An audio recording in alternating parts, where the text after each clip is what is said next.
ಮೈತ್ರಿಗೆ ಮಂಡಿಯೂರಿತ ಕಾಂಗ್ರೆಸ್ ಅನ್ನೋದು ಹಾಲಿ ಸಂಸದರ ಕ್ಷೇತ್ರವನ್ನ ಬಿಟ್ಟುಕೊಡೋದಕ್ಕೆ ಕಾಂಗ್ರೆಸ್ ಈಗ ಸಿದ್ಧವಾಗಿತ್ತು. ಯಾಕೆ ಕಾಂಗ್ರೆಸ್ಗೆ ಈಗ ಅಂತ ಅನಿವಾರ್ಯತೆಯ ಪರಿಸ್ಥಿತಿ ಉಂಟಾಗಿದೆಯಾ ಅನ್ನೋ ಪ್ರಶ್ನೆ, ಮೈತ್ರಿಗೆ ಮಂಡಿಯೂರ್ತಾ ಇದೆಯಾ ಅನ್ನೋ ಒಂದು ಪ್ರಶ್ನೆ ಈಗ ಮೂಡ್ತಾ ಇದೆ ಕಾಂಗ್ರೆಸ್ನಲ್ಲಿ. ಯಾಕಂದ್ರೆ ಹಾಲಿ ಸಂಸದರ ಕ್ಷೇತ್ರವನ್ನ ಯಾವುದೇ ಕಾರಣಕ್ಕೂ ಬಿಟ್ಕೊಡೋದಿಲ್ಲ ಅಂತ ಹೇಳಿದ್ರು.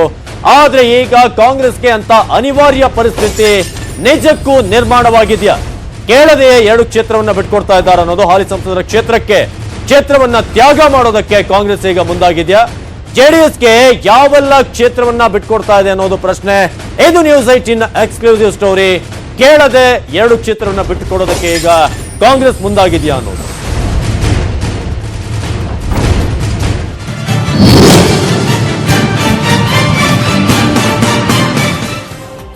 ಹಾಗಾದ್ರೆ 2 ಕ್ಷೇತ್ರಗಳು ಯಾವುದು ಅಂತ ನೋಡೋದಾದ್ರೆ ಬೆಂಗಳೂರು ಉತ್ತರ, ಅದೇ ರೀತಿಯಾಗಿ ಚಿಕ್ಕಬಳ್ಳಾಪುರ. ಈ 2 ಕ್ಷೇತ್ರಗಳನ್ನ ತ್ಯಾಗ ಮಾಡೋದಕ್ಕೆ ಮುಂದಾಯ್ತಾ ಕಾಂಗ್ರೆಸ್ ಈಗ? ಹಾಗಾದ್ರೆ ಚಿಕ್ಕಬಳ್ಳಾಪುರದಲ್ಲಿ ಈಗ ಸಂಸದರಾಗಿರುವಂತಹ ಹಿರಿಯ ನಾಯಕ ವೀರಪ್ಪ ಮೊಯ್ಲಿ ಅವರ ಕಥೆ ಏನು?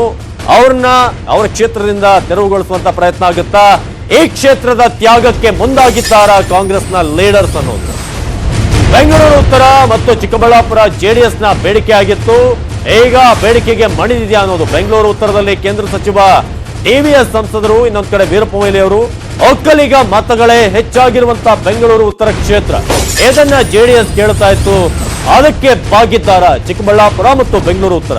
ಸದ್ಯದ ರಾಜಕೀಯ ಪರಿಸ್ಥಿತಿಯನ್ನ ಅವಲೋಕಿಸಿ ಈ ಒಂದು ತೀರ್ಮಾನವನ್ನು ಕೈಗೊಳ್ಳಲಾಯ್ತಾ? ಚಿಕ್ಕಬಳ್ಳಾಪುರ ಕ್ಷೇತ್ರದ ತ್ಯಾಗಕ್ಕೆ ಇದೇ ಕಾರಣವಾಗುತ್ತಾ? 2014ರಲ್ಲಿ ಎಚ್ಡಿಕೆ ಸ್ಪರ್ಧೆಯಿಂದ ಕಾಂಗ್ರೆಸ್ ಗೆಲುವಾಗಿತ್ತು. ಹಾಗಾಗಿ ಎಚ್ಡಿಕೆ ಸ್ಪರ್ಧೆ ಇದ್ರೆ ವೀರಪ್ಪ ಮೊಯ್ಲಿ ಸೋಲ್ಬೇಕಾಗಿತ್ತು. ಹಾಗಾಗಿ ಇದೆಲ್ಲವನ್ನ ಲೆಕ್ಕಾಚಾರ ಹಾಕಿ ಬಿಜೆಪಿಯ ಬಚ್ಚೇಗೌಡರ ವಿರುದ್ಧ ಸೋಲ್ಬೇಕಾಗಿತ್ತು. ಈ ಕ್ಯಾಲ್ಕುಲೇಷನ್ ಅನ್ನು ಮುಂದಿಟ್ಕೊಂಡು ಜೆಡಿಎಸ್ ಕೂಡ ಬಲಶಾಲಿ ಆಗಿರುವಂತಹ ಕ್ಷೇತ್ರ ಇದು. ಹಾಗಾಗಿ ಏನಾದ್ರೂ ಚಾನ್ಸಸ್ ಇದೆಯಾ? ಒಕ್ಕಲಿಗ ಮತಗಳು ಅತಿ ಹೆಚ್ಚಿರುವಂತದ್ದು, ಅತ್ಯಧಿಕವಾಗಿರುವಂತದ್ದು ಈ ಕ್ಷೇತ್ರದಲ್ಲಿ. ಎಚ್ಡಿಕೆ ಸ್ಪರ್ಧೆಯಿಂದ ಒಕ್ಕಲಿಗ ಮತ ಹೊಡೆದು ಮೊಯ್ಲಿಗೆ ಲಾಭ. ಹಾಗಾಗಿ ಈ ಬಾರಿ ವೀರಪ್ಪ ಮೊಯ್ಲಿ ಅವರ ವರ್ಚಸ್ಸು ಕೂಡ ಕಡಿಮೆ ಆಗಿದೆಯಾ? ಈ ಎಲ್ಲ ಪ್ರಶ್ನೆಗಳು ಈ 2 ಕ್ಷೇತ್ರಗಳಲ್ಲಿ ಮೂಡ್ತಾ ಇದೆ. ಇನ್ನು ಬೆಂಗಳೂರು ಉತ್ತರ ಕ್ಷೇತ್ರದ ಬಗ್ಗೆ ಮಾತನಾಡೋದಾದ್ರೆ ಬಿಜೆಪಿಯ ಪಾರುಪತ್ಯ ಇದೆ. ಅಲ್ಲಿ ಸದಾನಂದ ಗೌಡರು ಸದ್ಯಕ್ಕೆ ಸಿಟ್ಟಿಂಗ್ ಎಂಪಿ. ಈ ಬಾರಿ ದೇವೇಗೌಡರು ಅಲ್ಲಿಂದ ಸ್ಪರ್ಧಿಸುವಂತಹ ಎಲ್ಲ ಸಾಧ್ಯತೆ ಇದೆ. ಈ ಹಿನ್ನೆಲೆ ಜೆಡಿಎಸ್ಗೆ ಬಿಟ್ಟುಕೊಡೋದಕ್ಕೆ ಕಾಂಗ್ರೆಸ್ ಚಿಂತನೆ ಮಾಡ್ತಾ, ಅಲ್ಲಿ ಬಿಜೆಪಿ ಪ್ರಾಬಲ್ಯ ಇದೆ, ಕಾಂಗ್ರೆಸ್ಗೆ ಅಂತ ಹೋಲ್ಡ್ ಇಲ್ಲ. ಹಾಗಾಗಿ ಇದನ್ನ ಬೇಕಾದ್ರೆ ಬಿಟ್ಕೊಡೋಣ ಅನ್ನೋ ರೀತಿಯಾಗಿ ಜೆಡಿಎಸ್ ಬೇಡಿಕೆ ಇಟ್ಟಿದ್ದಂತ ಕ್ಷೇತ್ರ ಬೆಂಗಳೂರು ಉತ್ತರ. ಅಲ್ಲೇನಾದ್ರೂ ಈ ರೀತಿಯಾಗಿ ಒಂದು ಡಿಸಿಷನ್ಗೆ ಬಂತ ಅಂತ. ಒಕ್ಕಲಿಗ ಮತದಾರರೇ ಹೆಚ್ಚಾಗಿರುವಂತ ಕ್ಷೇತ್ರ ಅದು. ಒಕ್ಕಲಿಗ ಮತಗಳೊಂದಿಗೆ ಅಹಿಂದ ಮತ ಸಿಕ್ಕರೆ ಗೆಲುವು ಪಕ್ಕ ಅನ್ನೋದು ಲೆಕ್ಕಾಚಾರ.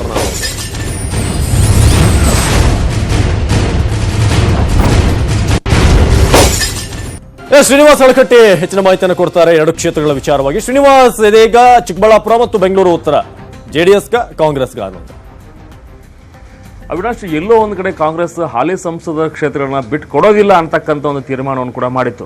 ಆದರೆ ಸದ್ಯದ ಒಂದು ರಾಜಕೀಯ ಪರಿಸ್ಥಿತಿಯನ್ನು ನೋಡಿದಾಗ ಪ್ರಮುಖವಾಗಿರ್ತಕ್ಕಂಥ ಕೆಲವೊಂದಿಷ್ಟು ಹಾಲಿ ಸಂಸದ ಕ್ಷೇತ್ರಗಳನ್ನ ಕಾಂಗ್ರೆಸ್ ಜೆಡಿಎಸ್ಗೆ ಬಿಟ್ಟುಕೊಡಲು ತೀರ್ಮಾನಿಸಿದೆ ಅಂತಕ್ಕಂಥ ಒಂದು ಅನುಮಾನಗಳಿದೀಗ ಕಾಂಗ್ರೆಸ್ ವಲಯದಲ್ಲಿ ಕಾಡ್ತಾ ಇದೆ. ಅದರಲ್ಲೂ ಕೂಡ ಜೆಡಿಎಸ್ನ ಒಂದು ವರಿಷ್ಠ ಆಗಿರ್ತಕ್ಕಂಥ ಎಚ್ ಡಿ ದೇವೇಗೌಡರು ಚಿಕ್ಕಬಳ್ಳಾಪುರ ಕ್ಷೇತ್ರವೂ ಬೇಕು ಮತ್ತು ಬೆಂಗಳೂರು ಉತ್ತರ ಕೂಡ ಬೇಕು ಅಂತಕ್ಕಂಥ ಒಂದು ಬೇಡಿಕೆಯನ್ನ ಕಾಂಗ್ರೆಸ್ ಮುಖಂಡರು ಮುಂದೆ ಇಟ್ಟಿದ್ರು. ಹೀಗಾಗಿ ಅಂತಿಮವಾಗಿ ಚಿಕ್ಕಬಳ್ಳಾಪುರ ಮತ್ತು ಬೆಂಗಳೂರು ಉತ್ತರ ಕ್ಷೇತ್ರಗಳನ್ನ ಬಿಟ್ಟುಕೊಡೋ ನಿಟ್ಟಿನಲ್ಲಿ ಕಾಂಗ್ರೆಸ್ ಮುಂದಾಗಿದೆ ಅಂತಕ್ಕಂಥ ಮಾತುಗಳು ಕೂಡ ಇದೀಗ ಕೇಳಿ ಬರ್ತಾ ಇದೆ. ಅಂದ್ರೆ ಪ್ರಮುಖವಾಗಿ ಹಾಲಿ ಸಂಸದರಾಗಿರ್ತಕ್ಕಂಥ ವೀರಪ್ಪ ಮೊಯ್ಲಿ ಅವರು ಚಿಕ್ಕಬಳ್ಳಾಪುರ ಕ್ಷೇತ್ರವನ್ನು ಪ್ರತಿನಿಧಿಸ್ತಾ ಇದ್ರು.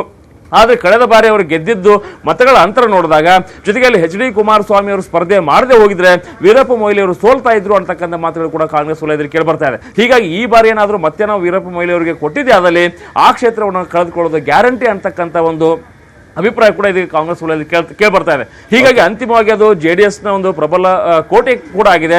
ಜೊತೆಗೆ ಅಲ್ಲಿ ಜೆಡಿಎಸ್ನ MLA ಕೂಡ ಇದ್ದಾರೆ ಮತ್ತು ಒಕ್ಕಲಿಗ ಸಮುದಾಯ ಕೂಡ ಬಲಿಷ್ಠ ಸಮುದಾಯ ಆಗಿದೆ. ಮತ್ತೊಂದು ಕಡೆ ಬೆಂಗಳೂರು ಉತ್ತರಕ್ಕೆ ಬಂದಿದೆ. ಅದರಲ್ಲಿ ಇಲ್ಲಿ ದೇವೇಗೌಡರು ಸ್ಪರ್ಧೆ ಮಾಡ್ತಾರೆ ಅಂತಕ್ಕಂಥ ಒಂದು ಮಾತುಗಳು ಕೂಡ ಜೆಡಿಎಸ್ ವಲಯದಲ್ಲಿ ಮತ್ತು ರಾಜ್ಯ ರಾಜಕೀಯ ವಲಯದಲ್ಲಿ ಕೇಳಿ ಬರ್ತಾ ಇದೆ. ಹೀಗಾಗಿ ದೇವೇಗೌಡರೇ ಬೆಂಗಳೂರು ಉತ್ತರದಲ್ಲಿ ಸ್ಪರ್ಧೆ ಮಾಡಿದ್ದೆ ಆದಲ್ಲಿ ಈಸಿಯಾಗಿ ಮೈತ್ರಿ ಅಭ್ಯರ್ಥಿ ಗೆಲುವು ಆಗ್ಲಿಕ್ಕೆ ಸಾಧ್ಯ ಆಗುತ್ತೆ.